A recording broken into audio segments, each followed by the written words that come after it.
Wait, did you throw away my food? Gift turned slowly. Oh, that?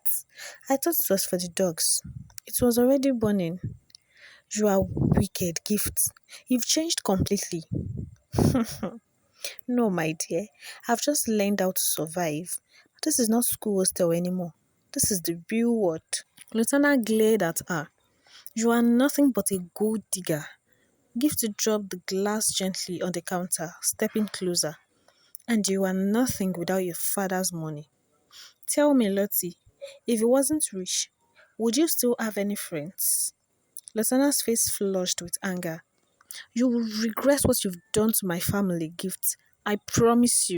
The late afternoon sun poured through the cracked classroom window, painting gold lines across the desks. Three girls sat together at the back, laughing, teasing, and nibbling on meat pies they had smuggled in from the cafeteria. Lotanna, the tall, fine one with soft caramel skin and an easy smile, leaned back and fanned herself with her coarse handouts. Abeg, Gift, no vex me this afternoon. You mean you didn't even read the assignment? Gift rolled her eyes and laughed. Lotanna, my brain don full abeg. This final year stress fit make person forget their own name. Jewel, the quiet one, chuckled softly. Hmm. At least we remember to eat. Some people haven't even touched food since morning, she said, giving Lotanna a playful side eye. Lotanna raised a brow and laughed. Na me una dey shade abi? I will eat when I get home. My mom made jollof rice and grilled chicken. Gift sighed dramatically. Rich people problems. Some of us are here managing meat pie and pure water. Then stop buying phone accessories every week. Jewel teased. You would have more money. The three burst into laughter that echoed through the near-empty lecture hall. They were inseparable. Lotanna, Gift, and Jewel. Different backgrounds, one bond. Lotanna came from money. Her father, Mr. Adams, owned several companies, and her family name opened doors. Gift, on the other hand, came from a small home. Her parents were kind, simple people who sold fabrics in the local markets. Jewel's parents were teachers, middle class and strict, always reminding her to keep good friends. But here they were, three different worlds matched by friendship and love. One evening, while sitting on the grass behind their faculty, they started talking about their dreams. Lotanna was the first to speak. I don't even know what I want to do. I don't want to work in my father's companies. I want to open something different. Maybe a mall or a fashion line. What do you guys think? Joel nodded thoughtfully. Hmm, you could actually pull that off, you know. You've got the style, and your dad, he will support you. Gift smiled faintly. I just want peace. Peace of mind, honestly. A job that pays well, or no, maybe Oga's wife. And you will get that, Lotanna said, placing her arm around her shoulder. We'll all make it together, no matter what. Amen, the girls said. A few weeks later, Gift's world fell apart. It started with a call during their project defense. Gift excused herself, answering with a smile. But when she returned, her eyes were swollen. Her mother had collapsed. 2 days later, she was gone, and before the pain could even settle, Gift's father followed. Lotanna and Jewel were there with her through everything. The hospital, the burial, the quiet nights filled with tears. Lotanna paid most of the bills, refusing to let Gift lift a finger. I'm here for you, Lotanna whispered one night, sitting beside Gift's hostel bed. We are all here for you. Gift didn't speak. Her face was blank, her heart heavy. That night, something inside her shifted, something she didn't even understand yet. The sound of popping champagne filled the small hostel room as Lotanna squealed. We made it! They had just finished their final exams, and freedom felt like fresh air after a long storm. Gift danced barefoot on the tiled floor, and laughter returning for the first time since her parents' death. Joel joined in, clapping along to the loud music playing from Lotanna's speaker. Lotanna grinned, raising her glass. To friendship, to new beginnings, and no more carryovers. They all burst into laughter, clinking their glasses together. A few months later, real life came calling. Certificates were out and everyone was chasing jobs. Lotanna's father, Mr. Adams, was more than willing to help. One morning, Lotanna told him about her friend's struggle. Daddy, please, she pleaded. Gift and Joel are very hardworking. Can't you just employ them in one of your companies? Mr. Adams looked up from his files and smiled faintly. Yeah, if they are serious as you say, then I don't see why not. Send their CVs. Thank you, Daddy. I'm so grateful. Within 2 weeks, both girls were employed, Gift as an assistant secretary in company's marketing unit and Jewel in accounting. Gift cried that day, overwhelmed. Lotanna, I don't even know how to thank you. What would I have done without you? Abeg, stop that, Lotanna said, laughing. You're my sister, remember. A few months into their jobs, Lotanna's life only seemed to glow brighter. Her father opened a beautiful shopping mall for her, Lottie's Place, complete with boutiques, a salon, and a cafe. Everyone called her blessed. Your family, too perfect, Jare, Joel teased one evening when they were visiting the mall. Gift laughed quietly. Everything about her life is so perfect. Even her father is so nice. Lotanna smiled shyly. It's just supportive. That's all. Gift's gaze lingered for a moment, too long. He's more than supportive. Girl, he is charming. Joel turned quickly. Gift. Gift blinked, snapping out of it. Ah, I was joking now. Wish you people should calm down. Relax. They all laughed it off. That weekend, Lotanna's brother, Derek, came home. Tall, dark, and confident. The kind of man who didn't need to talk much to draw attention. He greeted the girls warmly when he arrived. "Ha, so these are the famous besties I've been hearing about," he said, shaking their hands. Gift blushed lightly. "Nice to finally meet you." Derek smiled. "The pleasure is mine." From that night, the bond between the three girls and Derek grew. Friendly at first, filled with banter and laughter, but everyone noticed Derek's eyes lingered a little longer on Gifts. He started dropping her at work, bringing her snacks, texting her good mornings. Joel teased her. Gifts. You sure say you no go consider Derek? Dat guy too like you. Gift shrugged. He's nice, but I can't. I don't belong in that family. Joel frowned. What do you mean? Gift smiled faintly. You'll understand later. Lotanna was happy to see them getting along, unaware of the silent tension building beneath. Then, one evening, while waiting for Lotanna at the family's house, Gift ran into Mr. Adams in the sitting room. He was just returning from work. No jackets, just his white shirt slightly unbuttoned, looking tired but kind. "Ah, Gift," he said warmly.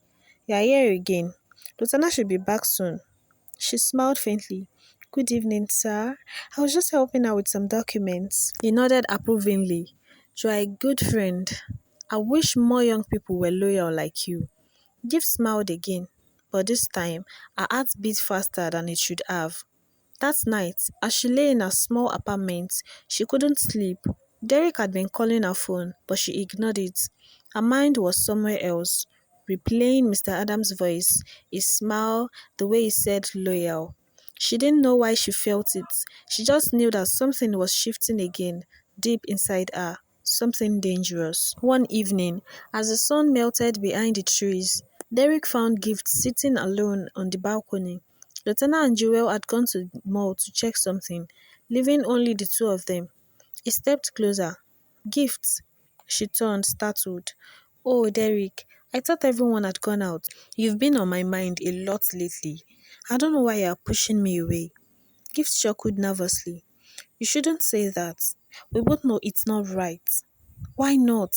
He pressed gently. "You're kind, strong, and I feel peace when I'm with you. I don't care about class or background. I don't care what anyone will say." Her eyes softened, but she shook her head. "You don't understand, Derek. I can't fit into this world. Your parents, your status, everything." He took a step closer. "You fit more than you think." She smiled sadly, eyes glistening. "No, Derek, don't do this to yourself." And before he could speak again, she picked up her handbag and walked away. Derek sighed deeply, watching her leave. not knowing that her heart was already drifting somewhere. The next evening, Lotanna and her mother had gone out to attend a supplier's fashion dinner.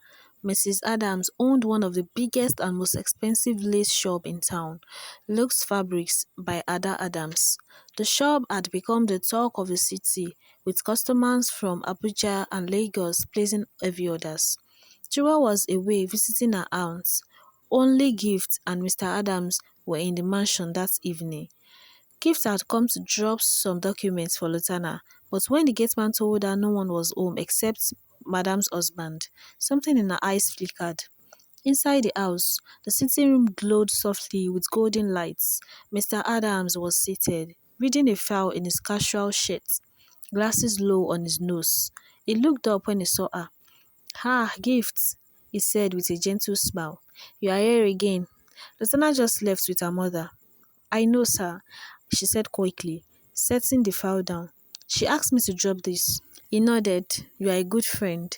Always dependable." She hesitated for a moment. Then, softly, she said, "You've always been kind to me, sir. I don't take it for granted." He smiled faintly. "It's nothing. You've been through a lot, and you deserve help." Gift took a slow step forward. Sometimes, kindness feels like love. He looked up, a little surprised. "Gift." Before he could finish, she was already kneeling beside him, her voice trembling but firm. "I don't know why, but you make me feel safe. Ever since my parents died, no one has cared for me like you have." "Gift, this is not right," he said, standing quickly. "You are my daughter's friend." Tears welled in her eyes. "And that's all I'll ever be?" He froze. Something about her voice, the pain, the longing, broke through his restraint. "Gift, please," he murmured. But she stepped closer, her hands brushing his hem. For a long moment, silence filled the room. Two souls standing at the edge of a forbidden line. He tried to resist, but when she looked up, eyes glistening with tears, he failed. The lights dimmed, boundaries shattered. That night, something dangerous began in Adam's mansion, something that could never stay hidden forever. The next morning, Gift couldn't look at herself in the mirror. Her eyes were red, her lips trembling. What had she done? She sat on a narrow bed, clutching her bedsheets like it could swallow her guilt. Everything replayed in her mind. His touch, his whisper, the way he looked at her before it all happened. It wasn't supposed to. She had gone too far. Her phone buzzed. It was Derek. Again. She ignored it, burying her face in her pillow. When she finally gathered strength to go to work, her chest felt heavy, but she smiled like nothing happened. Joel noticed the difference immediately. "Gift, are you okay? You look tired," she asked during the lunch break. Gift forced a smile. "I'm fine. I just didn't sleep well." Joel frowned like nothing happened. Deep down, she knew something was off. Gift was quieter, more distant, and always lost in thought. That night, Joel came over unexpectedly to Lotanna's house. While looking for her phone charger, she accidentally opened the wrong door, Mr. Adams' study. The lights were off, but on the table lay two empty glasses and a familiar perfume scent, but she couldn't place. A few seconds later, she heard footsteps and quickly hid behind the curtain. Mr. Adams walked in, followed closely by Gift. Joel's heart almost stopped. She watched as Gift touched his arm gently. "You promised you wouldn't avoid me," she said softly. "I'm trying," he replied, voice low. Then, before Joel's disbelieving eyes, they kissed. Her stomach turned, her hands shook. When they left the room, she sank to the floor, tears filling her eyes. "Gift," she whispered. "What have you done?" Joel couldn't sleep that night. She kept tossing on her bed, eyes wide open, her heart pounding with anger and disbelief. Gift with Lotanna's father? She wanted to scream, to tell Lotanna immediately, but the thought of how it would crush her best friend held her back. Lotanna had always defended Gift, always called her my sister. The truth would break her completely. By morning, Joel looked pale. Her eyes were swollen from crying. When they met at the company cafeteria, Gift greeted her casually. "Joel, why are you looking like you found a ghost?" Joel's jaw tightened. "Maybe I did." Gift frowned, confused. What does that even mean? But Jewel stood up, picking her bag. You would find out soon. Later that day, Jewel waited for Gift outside after work. When Gift appeared, smiling like everything was normal, Jewel stepped in front of her. Gift, we need to talk. Gift hesitated. Okay, about what? About you. Jewel snapped, her eyes burning. You and Mr. Adams. Gift froze. What are you talking about? Do not lie to me, Jewel shouted. I saw you last night in a study. Gift's breath caught in her throat. She quickly looked around. Thankfully, no one was near. Her lips trembled, but her tone stayed calm. Jewel, please. It's not what you think. Not what I think. You've been sleeping with your best friend's father, Gift. Lotanna trusted you. Tears welled in Gift's eyes. You don't understand. I didn't plan for it to happen. Jewel stepped closer. Then stop it. Stop it before you destroy everything. Gift shook her head slowly. It's too late. Jewel's face hardened. You've changed. Gift, I don't even recognize you anymore. Gift whispered, voice cold now. Sometimes people change because life pushed them too hard. You can't use pain as an excuse for your wickedness. Gift turned away, clutching her bag. Then, judge me if you want. But don't forget, secrets are dangerous when exposed. The look in her eyes made Joelle shiver. It wasn't the Gift she used to know. It was someone darker, someone lost. The next day, the sound of broken glass echoed through the luxurious living room. Lotanna stood frozen by the doorway, her eyes wide, her lips trembling. Mommy, she whispered. It's not what you think, but it was exactly what it thought. Gifts, half covered with the duvet, scrambled to her feet, her heart pounding so fast she could barely breathe. Mr. Adams was beside her, shirt halfway buttoned. Guilt splashed across his face. Lotanna, Gift stammered, her voice shaky. Please, I can explain. Let me explain. Mrs. Adams' voice sliced through the tension. You wicked girl, she screamed. You sneak into my house, eat my food, and then this with my husband? Tears welled in Gift's eyes as she dropped to her knees. Please, ma, forgive me. I didn't mean to. Enough! Mrs. Adams backed, turning to her husband. Adams, say something. But before she could say more, Mr. Adams raised a firm hand.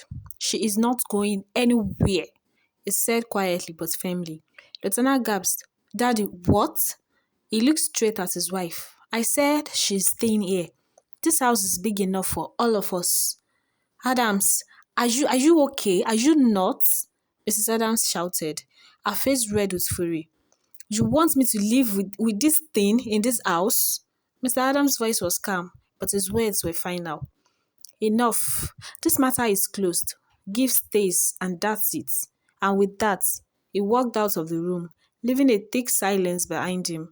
Lotanna stood there, her fists clenched, her heart breaking into pieces. The Adams mansion no longer smelled like peace. Laughter had disappeared. Every corner carried the weight of tension, especially between Lotanna and Gift. At first, Lotanna tried to ignore her, walking past her like she was invincible. But Gift, now living like the madam of the house, wouldn't let peace last. Every morning, she wore silk nightgown and gold bracelets Mr. Adams bought for her. She walked freely around, giving instructions to the maids as if she owned the place. My darlings, looks like Gift had the whole thing planned from the beginning. Remember when she said she wanted to be a guy's wife after graduation? Yes, this is exactly what she meant. Now I know. And now, Mrs. Adams had since moved temporarily to her sister's house, refusing to stay under the same roof with her husband and the homewrecker. And Mr. Adams, now soft-hearted towards Gifts. One Saturday morning, Lotanna walked into her father's study. Daddy, she said softly, trying to sound calm. I need some money for my projects. Mr. Adams barely looked up from his newspaper. Ask Gifts, he said. She handles the household allowance now. Lotanna blinked. Excuse me? You're telling me to go beg from her? Not beg, he said. Ask. She manages the expenses here now. Lotanna's voice rose. Daddy, she's the reason Mom left this house. How can you put her in charge? Enough, Lotanna, he he said firmly, folding his paper.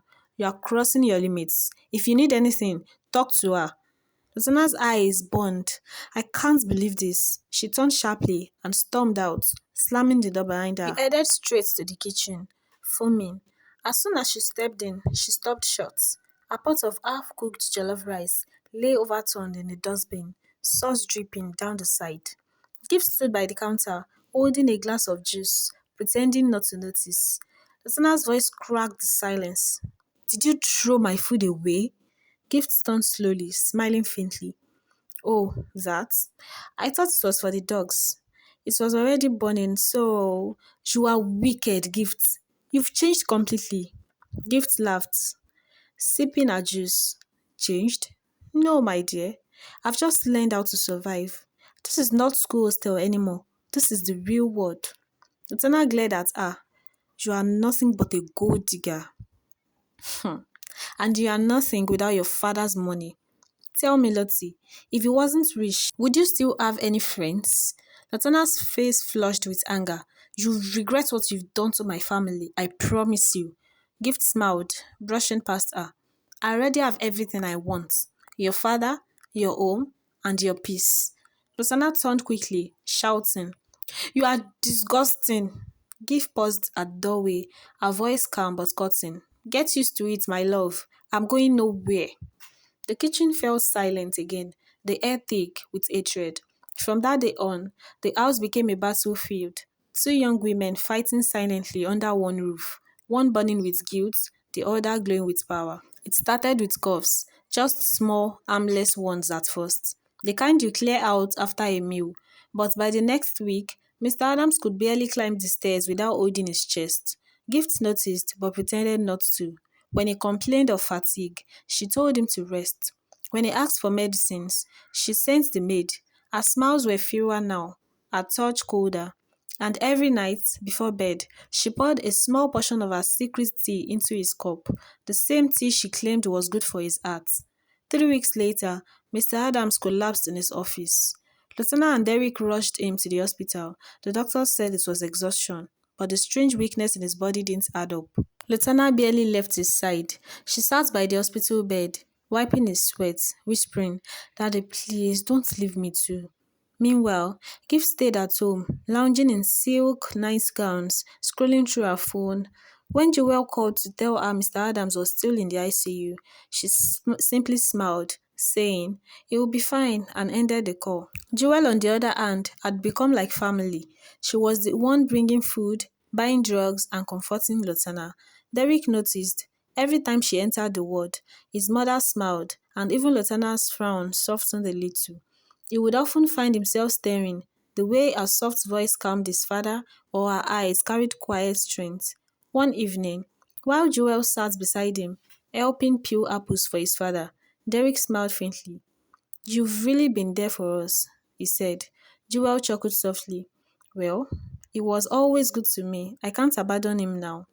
Their eyes met for a second longer than it should, and in that silence, something gentle began to form.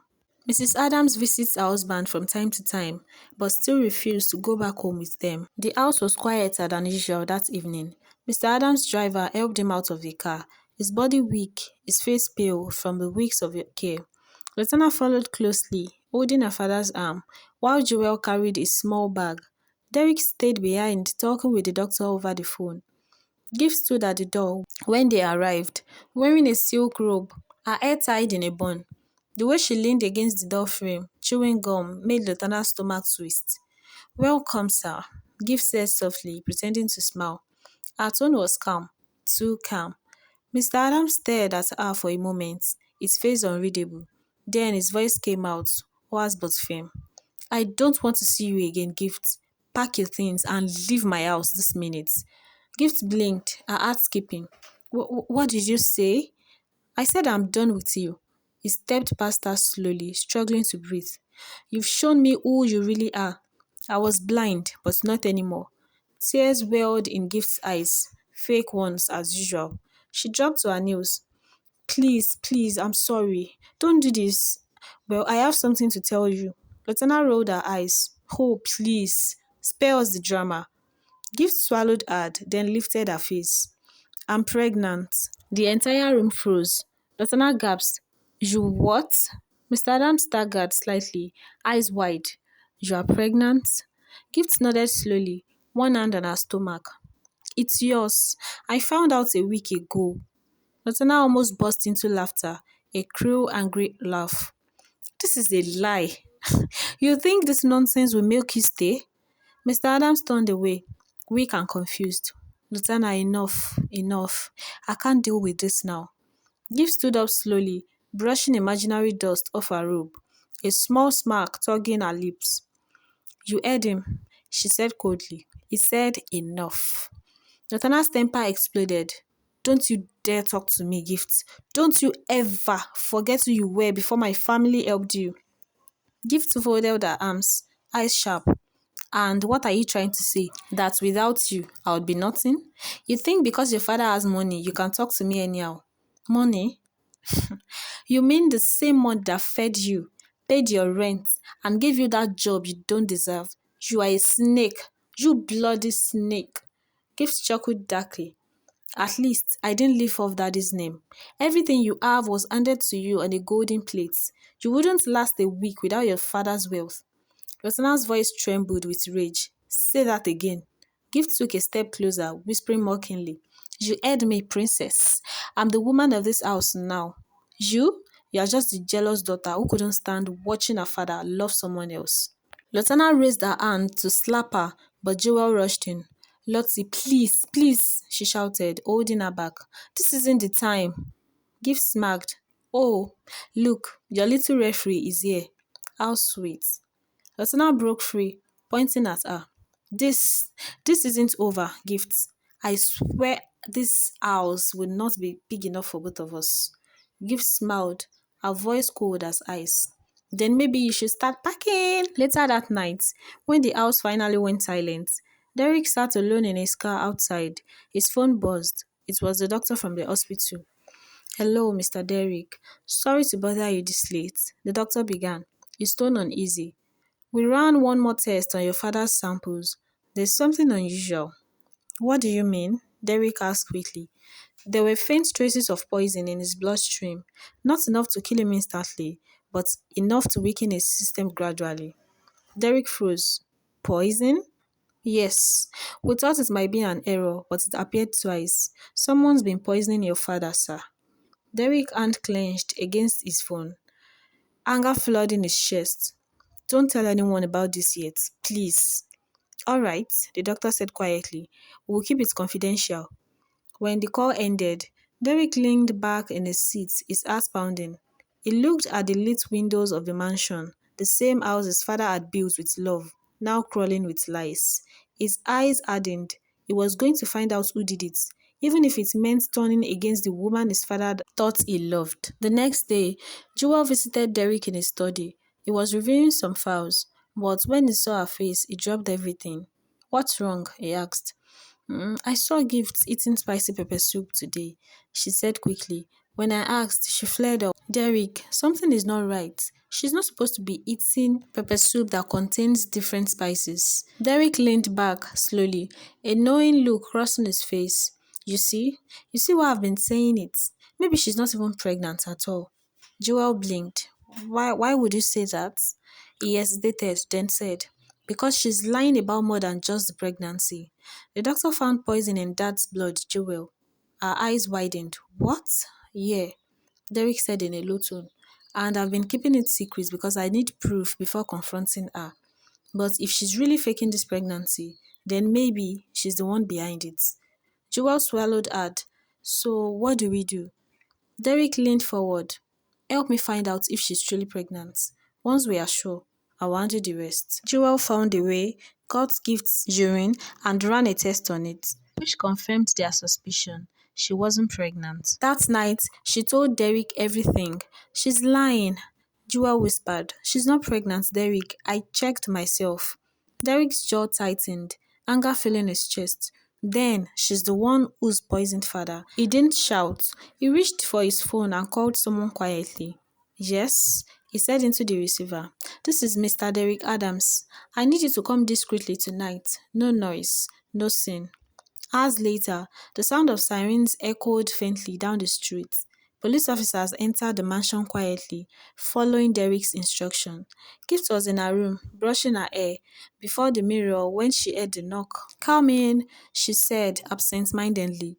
The door swung open, and in stepped two officers.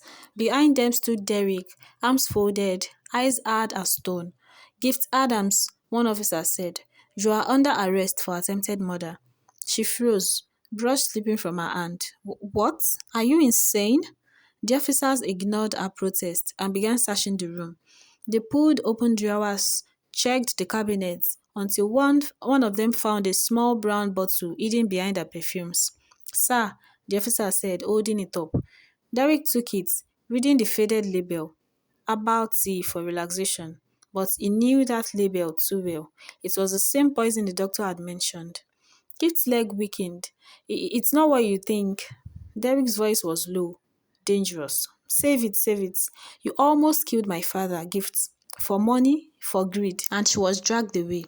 A few days later, calm finally returned to Mr. Adams' mansions. Mrs. Adams came home, quietly, gracefully, but with the strength of a woman who had endured too much.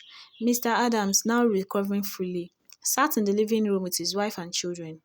"I don't deserve your forgiveness," he said softly, "but thank you for still being there." Mrs. Adams placed her hand over his. "Let's start over, Adams, for the children." Lotanna smiled through tears, leaning on her mother's shoulder. "Welcome home, Mom." Jewel sat quietly, and Derek walked up to her. He looked into her eyes, took a deep breath, and then knelt. "Jewel," he said softly, holding out a ring, "you brought peace back into our lives. Will you marry me?" Her eyes widened, tears slipping down her cheeks. "Yes, yes, yes, Derek, I will." Applause filled the room. Even Mr. and Mrs. Adams smiled, the first true smile in a long time. Outside, the sky burned gold with the setting sun, and for the first time in months, the Adams home finally felt like home again. Hey darlings, we've come to the end of this amazing story. Hope you enjoyed it. Please, if you do, don't forget to like and share and comment. I would really love to hear your opinions, your thoughts. So share your opinion in the comment section below. Tell me the lessons you learned from the story. Please don't forget to subscribe. Hit the subscribe button and turn on your notification so you can get notified when we upload new stories. Thank you so much for watching. That means I'll see you in the next video. Bye.